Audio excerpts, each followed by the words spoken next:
You can help preserve the legacy of the African American Veterans Monument by donating to its commemorative brick program. The monument is located at the Buffalo and Erie County Naval and Military Park, recognizing African American men and women who have served or are currently serving our country. Right now, we're joined by U.S. Marine Solomon Titus Taylor, his mother Joanne, and his aunt Cora Jones. It is a pleasure to have you all here. Thanks for coming in. Thank you. It's a pleasure being here. Solomon, we'll begin with you. First, tell us a little bit about yourself, your time with the Marine Corps. Well, I'm a United States Marine since 1979 and got out of the Marine Corps in 1996 after serving 16, almost 17 years of service.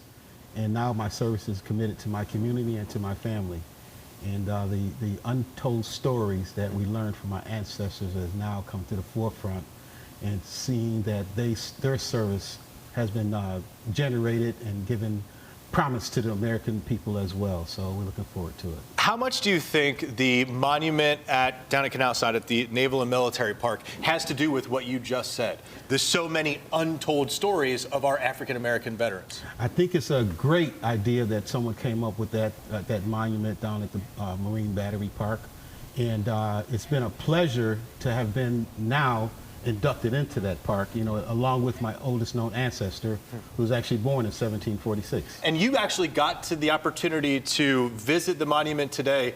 What was that like for you, and what was that like for your family, knowing that you have such a direct connection to this beautiful monument? Well, what it does is it opens us up to even more opportunities to tell more stories about what actually took place with African Americans that fought for this country.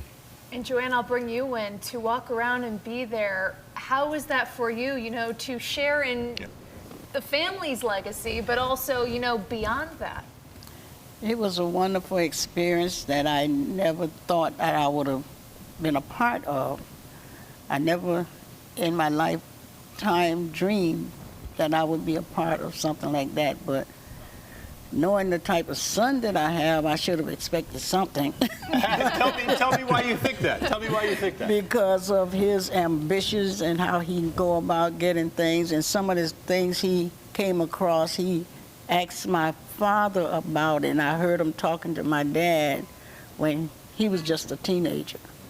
But I never knew he had continued pursuing this until 12 years ago when he came back with it and started bringing up more stuff. So he started, and I'm like, wow. So I just told him, go for it.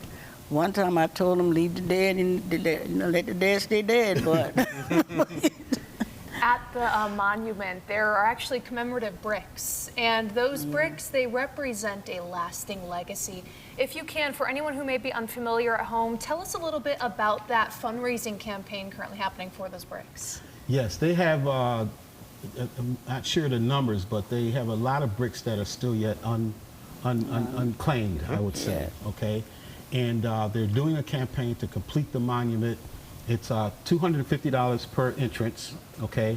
And myself personally, with the Titus family, will be pursuing all those relatives that we actually have that have served in the military to go ahead and get those funds together collectively as a family and have them added into that monument, which is a tremendous task that I think can be done. Solomon, how many people in your family? I mean, how many bricks would that be if you were to trace back your ancestors there? In my family, I would say we're probably looking at a little bit over 100.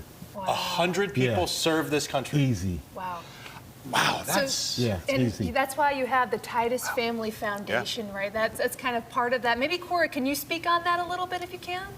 Yes, the Titus Foundation is to bring all of the Titus relatives together and try to set up a fund for our younger people so that they can achieve things in life, you know, because a lot of times African Americans don't know anything about foundations and how we can help each other, you know, our children, you know, go to college and, you know, for whatever reason they would like to do things, you know, even want to be an entrepreneur or something like that. We can help them with that foundation, and that's why we have it, so that we can help our children, you know, really achieve.